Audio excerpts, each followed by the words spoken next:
Hi, folks. This is Dan Fox, and I'm here with Philip Horner and Karen Eifert. We are coming to you to discuss how to talk to your kids about politics. If you haven't signed in on the chat, you can sign in there and ask us questions that we'll look to address. But just to give a quick sort of container for this conversation, we're not here in terms of taking a political stand. We're here taking a developmental stand, a therapeutic stand, a stand for what we feel like is healthy for our children in terms of their development into adulthood through all of those stages. And so we are looking at it through that lens. That's our area of expertise. And we're not experts on politics in and of itself, or are we political commentators? So we're not really going to dig into that. We're here more to figure out how to have these conversations with our kids. Mm-hmm.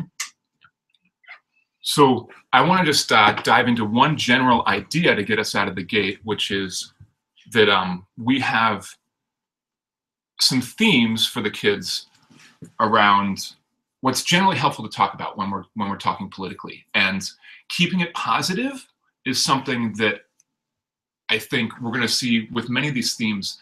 Generally, it's a great idea. We all value it. But then recently, we've seen situations where it's just not really positive. And I think that's what parents are struggling with in terms of how do we communicate a positive message when we have a situation that feels like it doesn't feel positive for us. Karen, what do you think? Yeah, I think when I think of some of the foundational issues, especially for younger children, the idea of safety is huge. And I hear a lot of parents on both sides of the aisle expressing concerns about safety right now. And so it's one of the more challenging things when you feel your safety is compromised as a parent, how to help engender feelings of safety within your kids. Yeah. Particularly if that's really hard for us to even find. When we're trying to understand these things and think about them, have conversations with them, we're trying to find a place where we can maybe feel more secure and able to have that conversation with others. And what's even harder then is having the conversation with our children. I had a friend who, after the election, posted something about her distress about the results, and that there was this question of, how do I face my 5-year-old child at breakfast tomorrow morning and tell them that we voted in, racist, etc. And I wrote back, great news, you don't need to, because that's not a conversation for kids that age. And I feel like part of what's developmentally important for kids, especially elementary school kids into the middle school years for sure, this idea of keeping it positive is something that is developmentally necessary. We want to be able to make sure that there's this feeling of overall safety. Like, my parents and the world around me are not going to get chaotic in ways that are out of control. And as parents, even if we feel that way, we can kind of contextualize that with some shades of gray. Our kids aren't shades of gray thinkers at that age. It's really distressful. So that dichotomy of how can I keep it positive when I feel like I'm lying to my child is not, it's a false dichotomy. What we're trying to do is to keep our child feeling a sense of basic safety, and that the parents are going to take care of the situation. So it's really okay, and in fact important, to find the silver linings, find the reassuring comments. I think the idea of being really specific, if your child comes to you with concerns or fears, the idea of being really specific and identifying what their concern or fear is, and addressing that and trying to work with them around that, but keeping in mind that they probably, especially with younger children, don't need the full context. They don't need a lot of additional information. For younger children, often they just have some basic questions, and to be able to keep it simple and again, keep coming back to safety and thinking developmentally, they're very literal. Elementary school ages kids are very literal, and so when they hear sentences, they tend to get visuals, pictures in their mind, And being careful about the language you use, thinking about if you were to make a picture of the sentence that you just said, what would that picture look like? And is that a picture that would be too scary for your child? And might you be able to simplify your language to help increase that feeling of safety? Mm-hmm. Yeah, to go with that, I think they're gonna, like Karen's saying, they're gonna ask very direct questions. They're gonna ask very simple questions. It could be something as simple just about what they're hearing around them at that moment, or about what they heard at school. And it might not last that long. They just want a quick and understanding answer, and usually an open, I think, like we were talking about, not so much a black and white answer, but one that allows curiosity to be there. And a lot of times these conversations, particularly for ages 5 and younger, are going to be very short. They're not going to be long going, but I think creating a space where then we are able to allow them to know it's okay to keep asking those questions is so important, particularly if we're not making it a this is that or that is this, making it a black and white issue. It allows the conversation to continue later on.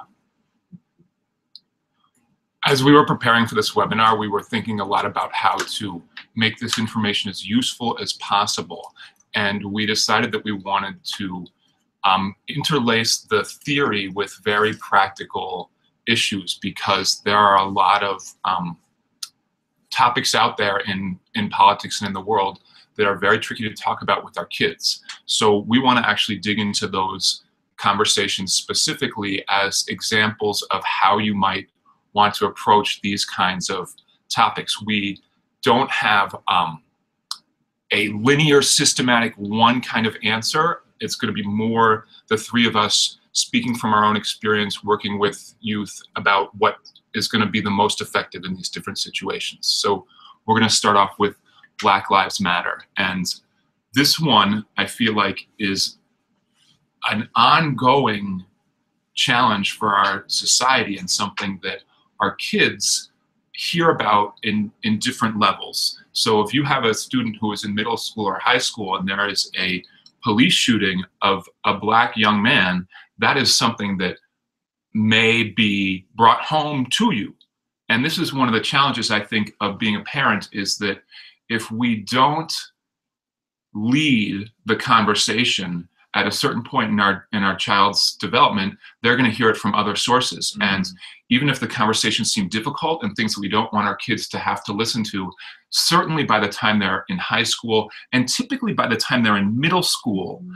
the conversations that are happening in school are much harder to sort of, keep tabs on and regulate for the adults. In elementary school, I think it's a different story, because the classroom is more of a self-contained community, and the teachers are more of the leaders of what is getting talked about and what's going on. By middle school, that shifts. So just to sort of get out of the gate, I feel like that's one of the primary issues for difficult conversations like this. Mm-hmm.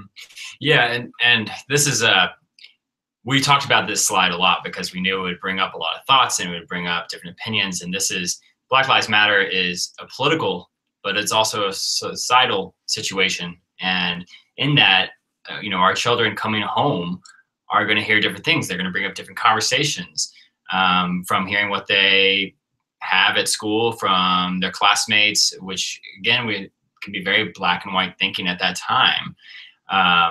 But it can also mean that this might not just end up being a political conversation you're having. It could be you're now talking to your children about what race is, which is also a very difficult conversation. And again, depending on the age and where they are, they might have experiences to be able to share with. They might want to know more. And that's where really keeping a curious mind and being open to what your children are thinking and feeling, and allowing them to have more expression in that conversation. It allows them really to ask those hard questions that they're having difficulty with, particularly at school, where they've maybe attached to ideas or created new views. And it allows then you as a family to have a more open dialogue rather than a closed off one. Yeah, and I think of, considering different books or movies or things that kind of show the history as far as race relations in our country, and, the different experiences among different races, so that they can get a little more context and with the idea that it just can give more opportunity for discussion, more opportunity to really open up dialogue. One of the things that I think is really essential to this whole topic is continuing to ask your child questions, to keep their brains working and thinking and processing, and getting clear on what they believe. Because I think there's a real desire, I think, for parents to help their children to believe in the right things and see things the right way. And what we find is that right's different to everybody. And so, and so helping your child to be able to get clear on what they feel passionately about and be able to think about things critically. And I think that's more as it comes to middle schoolers and high schoolers. Again, keeping it pretty simple with the young kids is important. Right, I'm thinking like with my 6-year-old, I would probably just be sort of reassuring and distracting if it came onto her radar at all. But if my 11-year-old came home from middle school and was asking me, you know, people were talking about Black Lives Matter, or somebody was saying, oh no, Blue Lives Matter, like what does all this mean? Then I would want to get into it. And I think one of my primary resources, rather than trying to like neutrally explain every position, would be to do a little pre-research on the internet to find like who are the people that sort of embody the movement that are eloquent speakers that I feel like can sort of put out something on different perspectives of what's going on, so that there can be this kind of accumulation of information, because I feel like that's one of the generalized messages. In fact, I think it's a slide later that we have about encouraging our kids to explore and get educated about political issues. So if they're ready to talk about it, I think we gotta inform them and do a pretty comprehensive approach to that. Yeah, and going on that, Dan, is really important. I think like we were talking about the positivity, right? And so as we do this research, and this is difficult because in a way you're probably all hearing, well, we need to be informed, which is part of the difficulty here is being able to talk to our children about politics, is that we need to be aware of what's happening too. And as we do our research and looking for people who might be able to speak on the matter better than us, we're also looking for people who can bring it in a positive light.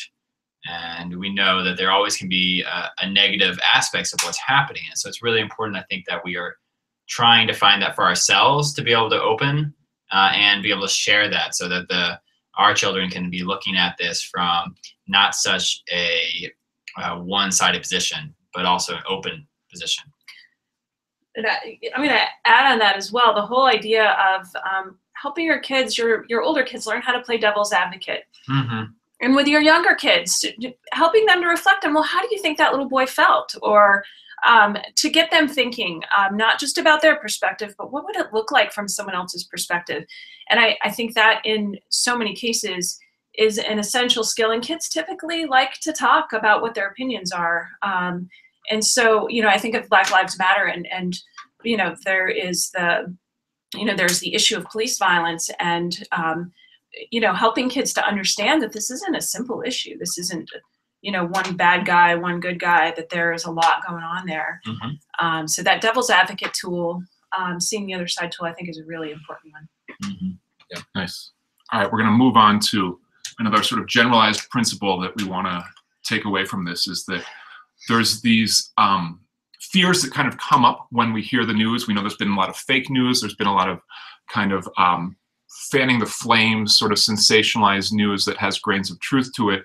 And certainly there are things that as adults in our adult world, we ought to be concerned about. The idea of being reassuring, though, follows from that idea of being positive. We don't just want to, you know, point out the bright side, but also try to address what are their concerns that they might be hearing and feeling based on whatever the news is of the day, whatever's going on in school or on the greater community, and to try to address that in a way that's both accurate but also reassuring, focusing on the things that are going to help them recognize that you as the adult are working on this, and that they're going to be able to, you know, be safe and get through whatever the typical stresses are. Yeah, if we can make sure that we have a comfortable space for ourselves to have these conversations, it'll make it so much easier to have that with our children too. I think it's really difficult if it's noticeable to our children that we're having difficulty with this and that we're having difficulty reassuring, the silver lining, I think you said, Dan, having the positive outlooks, as children looking at the world and their future. It's important to show the positive things and the almost the heroic movements of things happening as well in the politics, so that they can still feel influenced and positive to go towards the things that they feel passionate about. I think it's important too to let your kids be able to see that you are a vulnerable human being, and that, I think that when we just plaster on a happy face and act like everything is perfect and completely shelter kids, that we do them a disservice. I think it is important for them to kind of see that you do have ups and downs, but also see how, as a parent, you kind of also help keep yourself together and keep moving forward. And that gives them a role model for what to do when they face adversity and challenging times. And the other caveat is to keep in mind their job is to be as a kid, and so really remembering to keep normalcy and fun times and keep space for that process. That there may be days where your kids come home from school and they're in a great mood and feeling fantastic and want to have fun, and you're feeling kind of down and low. And I think that's one of those really challenging times, and to really try to remember to make room for normalcy, happiness. I think that's great. And I don't want to dwell too much on our brain and how we react to stress, but as adults, we have the capacity to both freak out and get really anxious, but also to take whatever it is that's sort of freaking us out and be more reflective and kind of get into our frontal lobes, our wizard brain, and be able to make a plan, figure out what our priorities are, and problem solve. And that's something that is developed in our adult brain in a way that our kids certainly don't have developed. So it's a great practice, like you said, Karen, modeling how we're tackling these issues by using our frontal lobes. But on those days when I'm really stressed, it's probably not the best moment to go, okay, I just gotta like plaster on a smile and try to be reassuring. Then I think we gotta go, all right, how do I do my own work and regroup and get back to a place where I'm more centered and can get into my problem-solving wizard brain frontal lobes. That goes with the being honest part, I think, with to a limited extent, right? So you're not going to tell your children you're having a horrible day and all these things are happening, but you might say, I'm not feeling as up to things right now as I normally do, and keeping it simple, because some of these things you might be working through and dealing with that your children are not talking about or not thinking about at the moment. All right, so we're going to go to the next slide, which is another recent issue that tackles both guns and immigration and tweeting.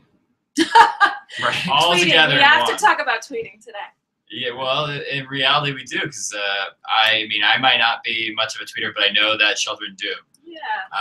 So it's quite important. I think this is tricky because no matter who you are, there's going to be some kind of reaction to this tweet, and if there's if your kids are old enough, if they're in high school, certainly this kind of thing gets talked about and gets bantered around. So it's one of those, like, it's a mess that's on our doorstep. We can't really just sweep it under the table. I think it's worth trying to figure out, boy, like, if my kid comes home and asks me about this, how do I talk about it without just having a sort of triggered response? Yeah, we might not want to talk about it, so that might make it even harder. So can we just say, I don't want to talk about it? That's probably be difficult to do that. I think finding metaphors that apply to kids. You think of the what is it? The game with the phones and the tin cans and the string. Not that they play that anymore, but the whole idea of the rumor game, when you tell one thing and how it changes over time, or the idea of what happens when an untruth gets spread around about one of your classmates. How can that spin the whole classroom? And to help them form the ability to be discerning and to not believe everything they hear, and to help them have healthy questioning, because it's a really tricky time as it relates to that. Yeah, this one seems really tricky for me. I just feel like I don't even know what I would want to say to my kiddos about it, because it's like immigration seems like a very complicated issue. And then I feel like there's the second issue of that one of the big things I think that is very important in terms of educating our kids, and that we have an opportunity for around this election, is how our government works and how checks and balances work, and how the system has been created to really be able to express the will of the people over time, and that we're in the middle of a process, and that the process has a lot of sanity to it. So I want to talk about things like, hey, we want to respect the presidency and that role, and that like our democracy is like pretty awesome. And if we look at other countries and how things get handled sometimes, I don't know how reassuring, at least we ain't as bad as how they do it. Like, that's not necessarily super reassuring, but there is this sense of we've been able to get through a lot of ups and downs in our nation by having this political process that creates a lot of sanity and keeps things from veering off too far from the will of the people. So I like that. That's reassuring. But then I don't really know how to answer this. Like, well, why is this tweet not presidential? Because I feel like the best I got is he's getting better. He'll like clean this up more over time. Mm-hmm. I think one thing, especially around more during the preparation for the election, during the debates and that sort of thing, the whole idea of that our presidential candidates, our politicians, our leaders are human too, and that we as humans make mistakes sometimes, and we don't always act from our a place of most integrity on both sides, and that sometimes people can get kind of lost in the idea of winning, or can get so aligned with what they're trying to do that they might cut corners to achieve that end. And I think this is some of the nuance that as you're dealing with older kids that is helpful to be able to talk about. Mm-hmm. And one of the things developmentally with teens is they are in the process of being exposed to lots of more different ideas, more different people, and kind of synthesizing what they believe. And it's really easy for them to get kind of boxed into a way of looking at things. They find a group that they feel a strong alignment with, and they often take on a leader that they find kind of speaks to them, and they can get pretty concrete with staying in their box and helping adolescents to be able to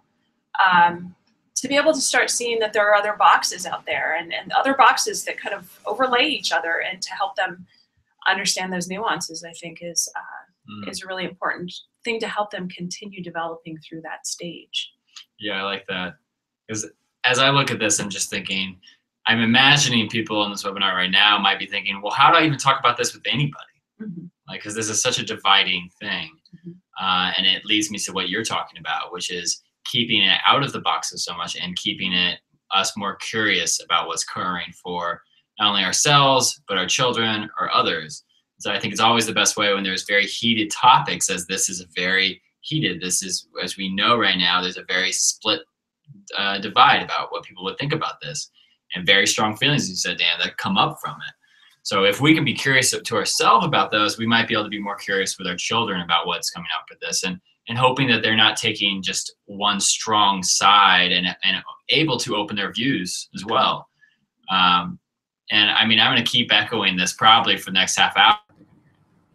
So this generalized slide about getting involved, I feel like is so helpful for our kids to give them some sense of what to do. Action is the antidote to despair. And there are ways that kids can get involved to be a part of the political process and have their voice heard, and have the issues that they care about be something that they can work for.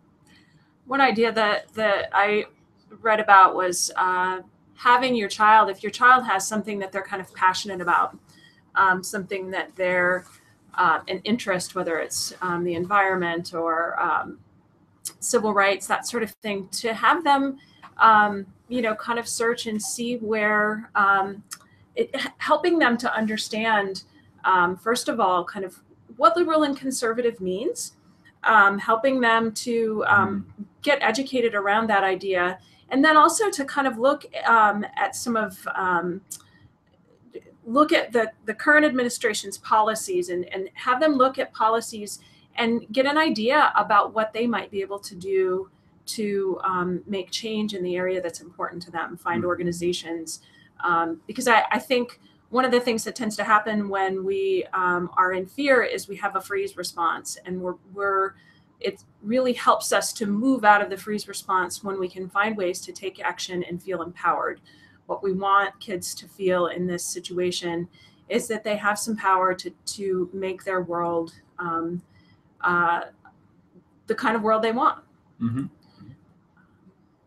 And I don't know how many folks have high schoolers, but the high schoolers gave us a good lesson in getting involved. After the election, there was some marching that was going on, and I think us as adults were trying to catch up with the teens there, and to figure out how we could understand and support their process. But they were kind of educating us on involvement with how social media can really catalyze a group of people quickly. Mm-hmm. Yeah, speaking of the social media component, I think that's something that our children are going to know a lot more about, even at a young age, than we might even know. And going backwards just a moment, I think that, you know, you can look at some of our teenagers, like Dan's saying, they were very politically involved right afterwards. And there are many teenagers that are very politically involved in things like climate change and looking at different things that might be occurring and trying to take stances on it and actually get involved more so than a lot of the adults might be. And I think allowing us to create spaces so that they can be interested and do research and compare and look at different policies, but also organizations, because there's so many good organizations out there if people are interested in any different kind of political action.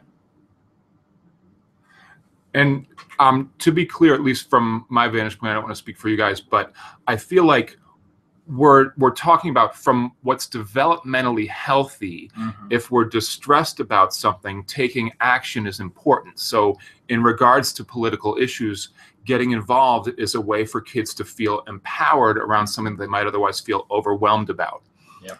I'm not advocating for, if your kid is just happily humming along, you know, dragging them to some like committee and forcing them to start picketing. Like there's a real difference in terms of what the purpose is, and we're really focused on how to help them feel emotionally secure and resilient. Although when they do ask about it, and they probably will if you go on your own, it'll be important to have that conversation with them and know that they're very able to just take on whatever view you have. So it's good to keep them open and being able to allow them to know and ask the questions against and for your political views as well. But becoming active, I think, as Dan's saying, is really important because it allows people to explore their identity and really feel that empowerment. And I think there's, you know, I feel like anxiety is at epidemic proportions in our young people right now. And if you've got a child who is managing to move through this in a, you know, fairly healthy way and not feeling super anxious about it, and it's not their issue at the moment, I don't think there's a need to go in there and really, you know, really try to switch that up. I think if they're doing okay, that's fabulous. Let's check out our next issue to another hot topic. Just right. Hot. I like hot topic, right? Because it's sort of like a hot potato. They're kind of awkward to talk about, but nevertheless, this stuff is coming up. And for sure, this one is so current and so ongoing. And if your kid is in a high school history class, they've probably talked about this on the group level. So, boy, one of the things I love about this and why it's coming after the get involved generalized idea is that there's a lot of involvement here. There's a lot of protest in sort of the kind of best civil disobedience sense of the word. Mm-hmm. And I know recently the Army Corps of Engineers responded by saying that they weren't going to issue an easement for the pipeline. So that's not a total victory, of course, right? This is a ongoing process, but it was definitely a boost for the protesters to feel like their voices is heard. And this is one of the things that I think is great about our country, whether you agree with what's getting protested or not. The fact that we can do this in a way that is legal and that the government is not going to come down and jail its citizens is not to be taken for granted, and something that I think is important about how a functioning democracy works. Yeah, I think it brings to mind to me just the issue of that we are a country made of people with so many differences, and our democracy was designed to honor those differences, to give people a right to participate in the political process. And the skill of being able to sit and listen to other ideas and be able to negotiate as opposed to just kind of moving to your corner and digging your heels in is something that I think we're really struggling with as a nation right now. And so helping kids to look at that even in the context of their classrooms. You know, how does conflict get dealt with? How do they make decisions as a group, and really helping them to see that ability to kind of negotiate and to be able to stand up for what you believe, and be able to communicate without, having to, turn to necessarily to violence or just discounting the other person, I think is a really important skill for kids. Mm-hmm. And I'll just add again, as we talk about politics, other things will come up in this. And Dan put a good point that in history classes, other places, they're talking about groups. And in that, we're going to be talking about identities. And this is a Native population that's feeling a lot of oppression. And so it's going to be bring up a different view, and it's going to bring up different ideas of race once again. And this is going to keep coming up.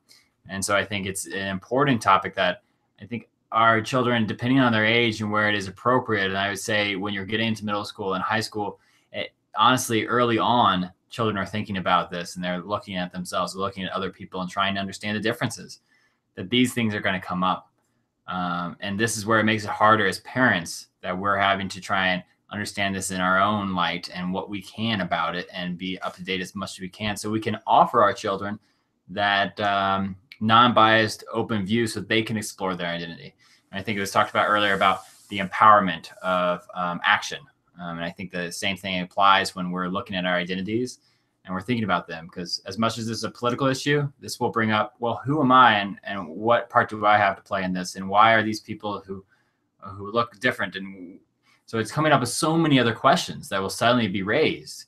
So some of these political things are having our children thinking about identity in ways they had not before. I think as our kids get older and into the high school years, we can also, as we do this idea of information gathering and becoming informed, we can look at both sides of the equation, start to find the eloquent speakers on both sides, and have them explore that tension and the complexity of the issues. Because I think a lot of times the way news is presented to us, it's kind of in this quick 5-second flash, and we give it a thumbs up or a thumbs down. And there isn't this sense of like, right, it's like you're supposed to have an opinion real quick, right? And this is one of those things where it's really not so much as being like, this is right, this is wrong, because it's so much more complex, and we're not actually looking for this sense of one side's going to win, one side's going to lose. It's much more about how can we create a functional process that's going to feel like it works for everybody. And that's tricky and it's complicated, but I feel like exploring more deeply the process helps our kids see other solutions besides just the strongest people will overpower the others with force. I think about just the terms that we use in speaking with kids, and when we work with families, one of the things we talk about a lot is separating out who someone is from what their behavior is. So rather than being like, saying to your dad, where you're just mean, you're just an idiot, and I'm really blaming him, you say, when you did that thing, it hurt my feelings, to help separate out a person from their behaviors. And I look at some of the languaging that we've gotten into recently. I think of terms like racist or terms like haters, and looking at the idea of whether or not using those terms really helps to bring us together to the point where we can get at the same table and negotiate and really try to figure out how to make things work for the majority of the population, or whether it divides us. I think of the term haters gonna hate, and I heard that a lot this year. And it's one that I think feels kind of good to say, but in reality, that's really not giving people an opportunity to grow and develop and change, to begin to see things differently around issues regarding race or equality. And really, it really boxes people up and puts them on the defensive. And so kind of noticing whether you're using language that keeps your kids kind of keeping people in a box, or whether it allows them to see ideologies as being something that they want to work with versus working against a group of people. You're probably starting to get the observation that this is good for a lot of different conversations, not just politics as we're talking about, but how hard it is for us to have a conversation about something that is such a hot topic, as we put it. And how do we have it so that we can all still be part of the conversation rather than feeling defensive, attacking, and that we just have to be right, or that our views are being suggested as wrong, when it's more of, I think that gray scale of like we are on different spectrums. I like to say this about politics too. I think that people on each side of the parties, no matter what party you affiliate, or parties, I should say, affiliate with, there are spectrums within that people will not agree with each other. And that's very common. And so it's not that if you are a Republican, you're going to agree with all Republicans. We found that out. And if you're Democrat, you're not going to agree with all Democrats or people in the Green Party. And you're going to find that within that, there's going to be disagreements. And it's going to be the same thing if you have a similar view on some things. It doesn't mean all. So how do we have those hard conversations? How do we come in I was actually talking today. I was at work earlier, and I was talking with a colleague, and I was telling them I was going to do a webinar on this, and they said, I told them some of the basic ideas, and they're like, oh, so it sounds like you're saying that in some ways parents might have to instill some of the ideas of being a therapist. And I was like, well, if that means being curious and open and compassionate, then yes. And he's like, well, that does sound pretty useful. And that's incredibly hard. We struggle all the time, and we do it for a living.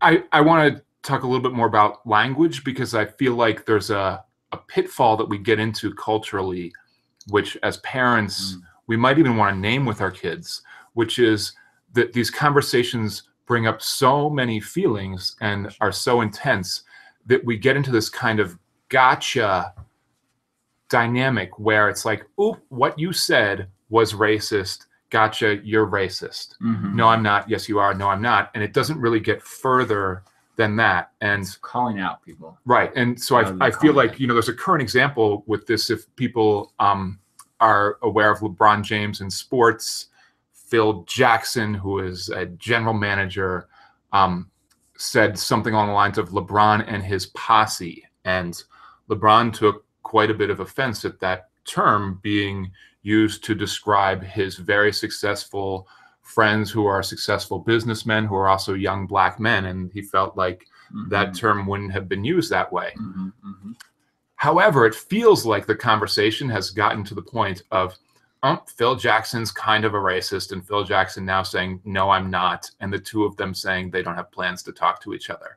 And I feel like that's where culturally we've got to get further. We've got to get further. And we can do that in our homes by really digging into these issues in a deep, deep way and looking for understanding rather than judgment. Mm-hmm. You know, we just had a great question to follow that up. I think these connect really well. And it's about kind of, is there a point where we actually name when someone is being, you know, quote, mean, and speaking out against them? And I think this is a difficult one because I think all three of us have found this in our own beliefs and thoughts, that there have been people we've had a harder time interacting or trying to engage with or trying to have these conversations. And there are probably people that a majority of people will name that this or that person is a bad or a mean person. And I think what we're trying to get through here, and I'm not saying there isn't a point, but is that doing such can end the conversation as well. I think that when we're working, and I take this question as we're talking to children though. And so I think it's important to name when things are difficult or what things are being said can be seen as violent or harm. I think those are important. And I think I heard Dan, you saying that in some ways, like these are harmful words being said back and forth, you know, being called a racist, being called posses. And it's what's happening is it's disconnecting the conversation even from happening. But from this question I'm seeing is more like, these are things that are being said and my children are wondering about them. And I'm wanting them to know, are these good or not good things to be said, and sharing that point of view. And I think that is like, there's this fluid conversation where you're trying to engage in that people can say mean, bad things. And if we're still going to engage with them, we might want to try and have an open, clear mind. But I'm interested, Dan and Karen, what you're thinking about this. A piece that comes up for me is around, is the harm personalized? Does my child feel harmed by this person's statements? If it's a global figure, do they feel threatened personally by what they're saying? If it's somebody at school, is it affecting them personally? Because I would, especially, you know, in elementary school, I would be hesitant to dig into sort of naming people that aren't directly in their personal world, in terms of naming their harm, and just trying to really be clear about that so that there isn't sort of confusion and double messaging that they're getting. I think at a later age, that's important to, you know, by the time they're in middle school and certainly into high school, when they can think more complexly and when they're in an environment that is introducing more complex themes, then if we don't speak our truth, I think we get into trouble. And there's a later slide that just kind of summarizes more about how to share your opinion without being kind of like a, you know, on the podium preaching to them about something, but to do it in a way that is still thinking about your child's development. And I think it's a good opportunity. You know, when we talked about this before, we actually met today, we talked about the metaphors as far as bullying in schools go, and the opportunities in talking with kids around, you know, what's the difference between just regular conflict that's going to occur between human beings, and developing conflict resolution skills, developing skills to be able to negotiate, versus when are the times when you kind of have to get your gur on, like have to get tough and be like, this is not okay with me. And to really set those stronger limits as it relates to something that you feel very opposed to, or you feel like there's a bully or that sort of thing. And because I think there's a tendency when we feel vulnerable to call everything a bully, to call everything, you know, innately bad. And I think that, you know, kind of trying to back off from that, being aware of where our buttons are, being aware of the places where we as individuals have histories that make us feel really vulnerable when that comes up, whether that's issues around gender or race or immigration, or and being really aware of that. And also leaving room for the idea that you don't necessarily have to be victimized, that we can keep standing up and advocating for ourselves. Yeah, I think what we're all trying to address here is that we don't want to just use, like we were saying earlier, words to end conversations, not just with those people that might be doing it, but also with our children, because we want them to keep talking about it. And I think it's important also that as this is happening, and we're sort of talking about like things depending on developmental, like elementary school, that we're mainly talking about what's happening for them and how it's affecting them. And that can be seen from their experiences at school, and they'll bring that home and we'll address it. But as we start to think about figures and so forth, you know, Dakota pipeline and people being affected and being harmed we can name that as they get older, about talking about how people are being harmed by this, and this is why, and this is how. And it might not affect us generally. Like it's hard as how I identified to think I'm being as individually affected by some of these things, but I know how it's affecting so many people. So I can see that and see that there's a lot of harm being done, lots of harm being done. I want to just peek at some of these remaining slides because I know we've only got about 10 minutes. I'm not going to comment on the cast your vote because I feel like that's talked about it. Right.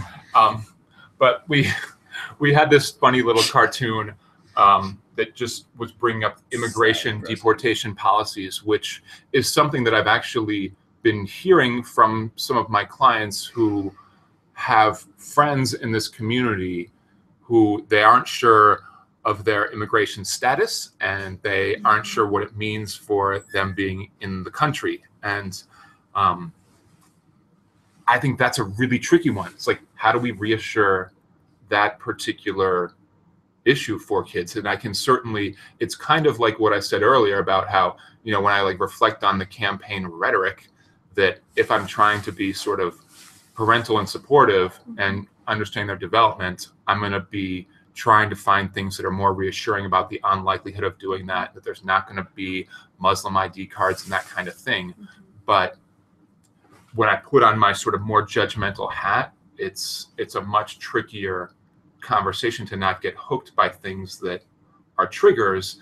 That I think there's a line there of what I want to share in terms of those kinds of triggers. I think it's important to sort of sort through that stuff as we're figuring out how to talk to our kids, because the sort of judging political intensity is not going to do anything for helping them to explore their thinking or feel reassured in any way. And I can hold both, right? I can share my opinion, but if I do it with too much sort of emotional force and anger, I think that's where we get to this place where it's no longer developmentally helpful for our kids. We're not teaching them, we're kind of scaring them.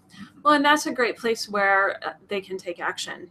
The piece around, you know, this all starts with us individually, and what are the things that you as a child or I as a parent, or what are things that we can do to help the people that we know who are having these fears to feel more, to feel welcome and secure and appreciated. And, you know, I think that piece of, you know, making sure that kids know that there's plenty of people who disagree with these kind of policies, in addition to plenty of people who are also, you know, supporting them and considering them, but that people are going to keep standing up for what they believe in this and trying to work this out. But it's a great one for people to take individual action. Yeah. And this is so paramount right now here in our city, because there's conversation just last night about the idea of what a sanctuary city would look like here. And so there's a lot of viewpoints, there's a lot of opinions, and that's probably good because it's coming up. It's going to come up with our children. They're going to hear about it. They're going to bring it home. We're going to have thoughts and feelings. And how do we address those? And I think just this slide makes me also think about, these are the sort of things that children are seeing, and some of them are processing it. Some of them are not. Some of them might be understanding it. And in some ways this influences their thoughts. And so it's opening the conversation for us to have. And this only just, you know, just barely scratches the surface of all the media and like Facebook and everything that's being out there that's showing so much. And like we were talking about earlier, that people are making these instant decisions about opinions rather than taking the time. I can't address how much that's slowing down when you're looking at these issues and actually doing the research and doing the thought in our own process, how much more that's going to help our children in this.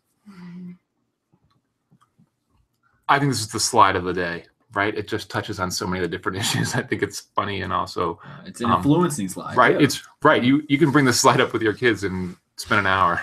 Easily. We could spend an hour. So this gets back to sharing our opinion and how to do it in a way that is balanced, and how to do it in a way that lets kids know that they don't have to have the same opinion that we have, that forming your opinion is the result of an exploration process, and it gets to be your opinion. I think one of the discussions that's a really important one to have is a discussion about values.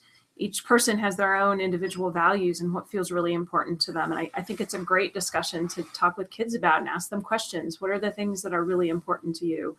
What are the things that you value? And to share with them what your values are. And I think it's a good lens for kids to be able to look at different issues that come up, to be able to, you know, explore, well, what are the values of, you know, people on the other side of issues? What are the things that are important to them? I think that helps them to be more critical thinkers and to be able to kind of guide their own lives based on their values as well. Yeah. I had a laugh a moment ago because I was thinking about how, as much as we're talking about how to talk to your kids about politics, I'm sure it's been heard over and over how much we have to figure this out. Because we're not going to be able to talk to kids at all if we are kind of lost in that process. And once we do have an opinion, you know, nothing wrong with acknowledging it. And also knowing that at different ages, some of those opinions will become very cemented in our children, and that'll be it. They'll just take on our opinion rather than investigating their own. And so that's where we go back. We're going back and kind of summarizing, being the devil's advocate with them, being curious with them, allowing them to form some of that, particularly in younger children. We just wanted to touch on fake news because it's a new thing, and it's something that I think our kids need to start to get educated about. As we encourage them to be informed, we want to encourage them to be savvy about the information that's out there. I actually think our kids are going to be pretty darn good at this. I think they are naturally better at us at knowing that people put fake content out there in chat sites and on Instagram and Twitter and make up fake Facebook pages. And there's a natural skepticism that they have because they are digital natives.